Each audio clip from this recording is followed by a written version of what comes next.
മുണ്ടക്കൈ ചൂരൽമല ഉരുൾപൊട്ടൽ ദുരന്ത രക്ഷാപ്രവർത്തനത്തിന് വാടക ചോദിച്ച സംഭവത്തിൽ കേന്ദ്രത്തിന് ഹൈക്കോടതിയുടെ രൂക്ഷ വിമർശനം.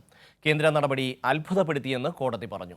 ദുരന്ത മേഖലയ്ക്ക് സഹായം നൽകുന്നതിനായി SDRF മാനദണ്ഡങ്ങളിൽ മാറ്റം വരുത്താനാകുമോ എന്നും കോടതി ചോദിച്ചു. കൊച്ചിയിൽ നിന്ന് സാലി മുഹമ്മദ് ചേരുന്നു. സാലി, എന്തൊക്കെ കാര്യങ്ങളാണ് ഇത് സംബന്ധിച്ച് ഹൈക്കോടതി പറഞ്ഞിരിക്കുന്നത്? അതായത് ഷമ്മി, വയനാട് ദുരന്തം സംബന്ധിച്ച് സ്വമേധയാ എടുത്ത കേസാണ് ഡിവിഷൻ ബെഞ്ച് ഇന്ന് പരിഗണിച്ചത്. അപ്പോൾ കോടതി 2-3 ചോദ്യങ്ങൾ ചോദിച്ചു. ഒന്ന്, ഏറ്റവും പ്രധാനപ്പെട്ട വിമർശനം കേന്ദ്രത്തിന് നേരിടേണ്ടി വന്നത് നമുക്കൊക്കെ അറിയുന്നത് പോലെ എയർ ലിഫ്റ്റിങ്ങിന്, രക്ഷാപ്രവർത്തനത്തിന് പണം ആവശ്യപ്പെട്ടുകൊണ്ടുള്ള കേന്ദ്രത്തിൻ്റെ കത്ത് തന്നെയാണ്.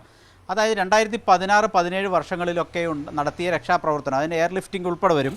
അതിനുവേണ്ടി 132.62 കോടി രൂപ സംസ്ഥാനത്തോട് ആവശ്യപ്പെട്ട് കേന്ദ്ര ആഭ്യന്തര മന്ത്രാലയം സംസ്ഥാനത്തിന് കത്തയച്ചിരുന്നു. ആ കത്താണ് ഇപ്പോൾ ഹൈക്കോടതിയെ ചൊടിപ്പിച്ചിരിക്കുന്നത്. എന്തുകൊണ്ടാണ് ഈ സമയത്ത് ഇങ്ങനെ ഒരു കത്തയച്ചത് എന്നുള്ളതാണ്. വയനാട് ദുരന്തം മുന്നിൽ നിൽക്കുമ്പോൾ ആ ദുരന്തത്തിന് വേണ്ടി മറ്റ് രക്ഷാപ്രവർത്തനവുമായി ബന്ധപ്പെട്ട് വലിയ സാമ്പത്തിക ബാധ്യതയിൽ കേരളം നിൽക്കുമ്പോൾ, അതിനുവേണ്ടി ധനസഹായം കേന്ദ്രത്തോട് കേരളം ആവശ്യപ്പെട്ടുകൊണ്ടിരിക്കുമ്പോൾ എന്തുകൊണ്ടാണ് ഇപ്പോൾ ഈ അനവസരത്തിൽ ഇങ്ങനൊരു ചോദ്യം, ഇങ്ങനെ പണം ആവശ്യപ്പെട്ടത്? അതും 2016-17 വർഷങ്ങളിലെ പണമാണ് ഇപ്പോൾ ആവശ്യപ്പെട്ടിരിക്കുന്നത്. വയനാട് ദുരന്തത്തിൻ്റെ മുഖത്ത് നിൽക്കുന്ന ഒരു സംസ്ഥാനത്തോട് ഇങ്ങനെ ചോദിക്കുന്നത് കോടതിയെ അത്ഭുതപ്പെടുത്തി എന്നാണ് ഡിവിഷൻ ബെഞ്ച് പറഞ്ഞത്. അതായത് വലിയ വിമർശനമാണ് കേന്ദ്രത്തിന് ഈ വിഷയത്തിൽ നേരിടേണ്ടി വന്നത്. ഇത്രയും വർഷം നിങ്ങൾ കാത്തിരുന്നില്ലേ, ഒരു 5-6 മാസം കൂടി കാത്തിരുന്നു കൂടായിരുന്നോ എന്നാണ് ജസ്റ്റിസ് ജയശങ്കരൻ നമ്പ്യാർ കേന്ദ്ര സർക്കാരിൻ്റെ അഭിഭാഷകനോട് ചോദിച്ചത്. സംസ്ഥാന സർക്കാർ ഇക്കാര്യത്തിൽ കൃത്യമായി വിശദീകരണം നൽകി. അതായത് സംസ്ഥാനത്തിൻ്റെ കൈവശം ഇപ്പോൾ 182 കോടി രൂപ മാത്രമാണ് SDRF ഫണ്ടിലുള്ളത്. SDRF ഫണ്ടിലുള്ള ഈ ബാക്കി പണം പൂർണ്ണമായി വയനാടിന് വിനിയോഗിക്കാൻ ചില തടസ്സങ്ങളുണ്ട്. അതിൽ ഏറ്റവും പ്രധാനപ്പെട്ട തടസ്സം എന്ന് പറയുന്നത് SDRF ഫണ്ട് വിനിയോഗം സംബന്ധിച്ച് കേന്ദ്ര സർക്കാർ മുന്നോട്ട് വച്ചിരിക്കുന്ന മാനദണ്ഡങ്ങളാണ്. അപ്പോൾ കേന്ദ്ര സർക്കാർ ഈ മാനദണ്ഡങ്ങളിൽ ഇളവ് വരുത്തിയാൽ മാത്രമേ ഈ ബാക്കിയുള്ള 182 കോടിയിൽ എന്തെങ്കിലും വയനാടിനായി വിനിയോഗിക്കാൻ കഴിയൂ എന്നുള്ളതാണ് സാഹചര്യമെന്ന് അഡ്വക്കേറ്റ് ജനറൽ കോടതിയെ ബോധ്യപ്പെടുത്തി. അപ്പോഴാണ് കേന്ദ്ര സർക്കാരിനോട് കോടതി രണ്ടാമത്തെ ചോദ്യം ചോദിച്ചത്, ഈ SDRF മാനദണ്ഡങ്ങളിൽ എന്തെങ്കിലും ഒരു ഇളവ് വരുത്താൻ കേന്ദ്ര സർക്കാർ തയ്യാറുണ്ടോ? ഉണ്ടെങ്കിൽ ആ കാര്യവും വിശദീകരിക്കണം. അപ്പോൾ 2 കാര്യങ്ങളാണ് കേന്ദ്ര സർക്കാർ ഉടൻ തന്നെ കോടതിയെ ബോധ്യപ്പെടുത്തേണ്ടതും വിശദീകരിക്കേണ്ടതും കേന്ദ്ര ആഭ്യന്തര മന്ത്രാലയം മറുപടിയായി നൽകേണ്ടതും. ഒന്ന്, എന്തുകൊണ്ടാണ് 2016-17 എയർ ലിഫ്റ്റിംഗ് അടക്കമുള്ള രക്ഷാപ്രവർത്തനത്തിൻ്റെ പണം ഇപ്പോൾ സംസ്ഥാനത്തോട് ആവശ്യപ്പെട്ടിരിക്കുന്നത്? അതിൽ തൃപ്തികരമായൊരു വിശദീകരണം കേന്ദ്രം നൽകണം. മറ്റൊന്ന്, SDRF മാനദണ്ഡങ്ങളിൽ എന്തെങ്കിലും ഇളവ് നിങ്ങൾക്ക് നൽകാൻ കഴിയുമോ എന്നും കേന്ദ്ര സർക്കാർ വിശദീകരിക്കണം എന്നുള്ളതാണ്. ഇനി മറ്റൊരു കാര്യം, എന്തെങ്കിലും അടിയന്തരമായ ധനസഹായം സംസ്ഥാനത്തിന് നൽകാൻ കഴിയുന്ന സാഹചര്യം ഉണ്ടോ എന്ന് വിശദീകരണം, അല്ലെങ്കിൽ എത്ര രൂപ നൽകാൻ കഴിയും എന്നും കോടതിയെ അറിയിക്കണമെന്നാണ് ഇപ്പോൾ ജസ്റ്റിസ് ജയശങ്കരൻ നമ്പ്യാർ വ്യക്തമാക്കിയിരിക്കുന്നത്. ജനുവരി 10-ന് ഈ ഹർജി പരിഗണിക്കുന്നതിനായി മാറ്റിയിട്ടുമുണ്ട്. സാലി, അപ്പോഴും ഇതിൻ്റെ പ്രധാനപ്പെട്ട വിഷയത്തിലേക്ക് കോടതി വന്നിട്ടുണ്ടോ? അതായത് നമ്മളെ സംബന്ധിച്ചിടത്തോളം നമ്മൾ ആവശ്യപ്പെടുന്നത് ഒരു പ്രത്യേക പാക്കേജാണ്. ഏതാണ്ട് ഒരു 2000 കോടി രൂപയുടെ പാക്കേജ് കേരളത്തിന് തരണമെന്നൊരാവശ്യമാണ് കേരളം കേന്ദ്രത്തിന് മുന്നിൽ വെച്ചിരിക്കുന്നത്. ഇതുമായി ബന്ധപ്പെട്ട് കോടതിക്ക് എന്തെങ്കിലും ഒരു നിർദ്ദേശമോ മറ്റു കാര്യങ്ങളോ ഈ ഒരു അവസരത്തിൽ പറയാൻ കഴിയുന്നുണ്ടോ? കോടതിയുടെ ചോദ്യം ന്യായമാണ്. ഈ ഒരു സാഹചര്യത്തിൽ ഈ പൈസ ചോദിച്ചത് ശരിയാണോ എന്നൊരു ചോദ്യം ചോദിക്കുന്നുണ്ട്. ഒപ്പം തന്നെ SDRFൻ്റെ നിയമങ്ങളിൽ മാറ്റം വരുത്താൻ കഴിയുമോ എന്നൊക്കെ ചോദിക്കുന്നുണ്ട്. പക്ഷേ അതുകൊണ്ട് കാര്യമില്ലല്ലോ സാലി.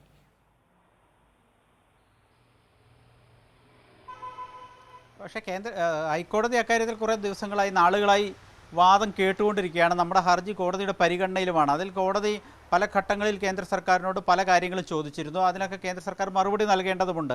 അതിൽ കോടതി വ്യവഹാരം എന്ന നിലയ്ക്ക് കേന്ദ്ര സംസ്ഥാന ഡിസ്പ്യൂട്ടായൊരു വിഷയത്തിൽ ഹൈക്കോടതി പരിമിതമായ ഇടപെടൽ മാത്രമേ നടത്താൻ കഴിയൂ ഹൈക്കോടതിക്ക്. അതുകൊണ്ടാണ് ഇത്തരം വിഷയങ്ങളിൽ ഇപ്പോൾ ഇത് കേന്ദ്ര സർക്കാരിൻ്റെ സമീപകാലത്ത് കിട്ടിയ ഏറ്റവും വലിയ തിരിച്ചടിയാണ് ഇന്ന് ഹൈക്കോടതിയിൽ നിന്ന് കിട്ടിയത്. കാരണം പുറത്ത് പൊളിറ്റിക്കലി വലിയ വിമർശനം ഇതിനെതിരെ കേന്ദ്ര സർക്കാരിനെതിരെ ഉയർന്നിട്ടുണ്ട്.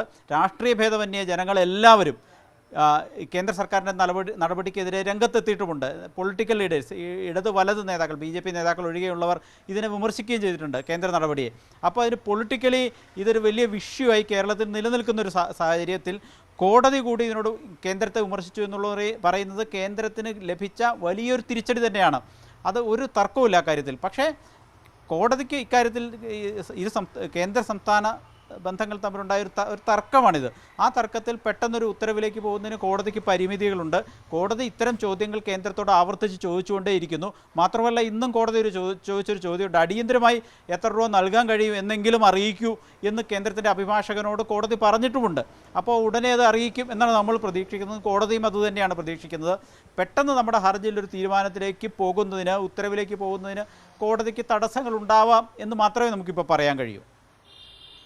ഈ ഒരു സാഹചര്യം, അതായത് ഇപ്പോൾ ത്രിപുര, അതുപോലെ തന്നെ തെലുങ്കാന, ആന്ധ്ര അടക്കമുള്ള സംസ്ഥാനങ്ങൾ, ബീഹാർ അടക്കമുള്ള സംസ്ഥാനങ്ങൾക്ക് സഹായം നൽകുന്നത് നമ്മുടെ കൺമുന്നിൽ കണ്ടതാണ്. ഏറ്റവും അവസാനം തമിഴ്നാടിന് തന്നെ ഏതാണ്ട് 900 കോടി രൂപയാണ് ഇതുമായി ബന്ധപ്പെട്ട്, അവിടുത്തെ ചുഴലിക്കാറ്റുമായി ബന്ധപ്പെട്ട് അനുവദിച്ചത്. പക്ഷേ കേരളത്തോട് മാത്രം ഇത്രയും ഒരു വൈരാഗ്യപൂർണമായ ഒരു സമീപനം, അവിടെയാണ് നമ്മളുടെ ഒരു പ്രശ്നം. അതായത് നമ്മൾ കോടതിയിൽ നിന്നൊരു നീതി നമ്മളുടെ എല്ലാം മനസ്സിലുണ്ടാകുന്നത്, കോടതി ഇക്കാര്യത്തിൽ എന്തെങ്കിലും ഒരു അനുകൂല തീരുമാനം ഇക്കാര്യത്തിൽ കോടതിയുടെ ഭാഗത്തുനിന്ന് ഉണ്ടാകും എന്നുള്ളതാണ്. തീർച്ചയായും ആ നിലയ്ക്ക് തന്നെയാണ് കോടതിയുടെ ചോദ്യങ്ങൾ എന്നുള്ളത് യാഥാർത്ഥ്യമാണ്. പക്ഷേ നേരത്തെ സാലി പറഞ്ഞതുപോലെ ഈ കാര്യത്തിൽ എത്രമാത്രം കോടതിക്ക് ഇടപെടാൻ കഴിയുന്നു എന്നൊരു പരിമിതി കൂടി നിലനിൽക്കുന്നുണ്ട്, അല്ലേ?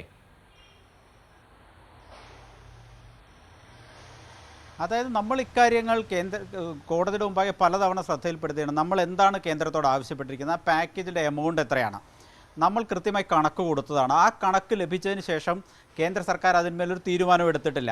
പക്ഷേ ഒരു കണക്കും കൊടുക്കാത്ത തമിഴ്നാടിന് പ്രളയം വന്നതിന് ശേഷം 3-ാം ദിവസം 900 കോടി കൊടുത്തു.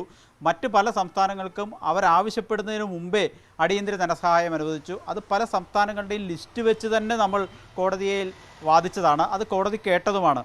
പക്ഷേ നമ്മൾ ഉന്നയിച്ചിരിക്കുന്ന ഏറ്റവും പ്രധാനപ്പെട്ട ഇഷ്യൂ, കേന്ദ്രത്തോട് ഒരു പ്രത്യേക പാക്കേജ് ഇക്കാര്യത്തിൽ കോടതി നിർദ്ദേശിക്കണം എന്നുള്ളതാണ്.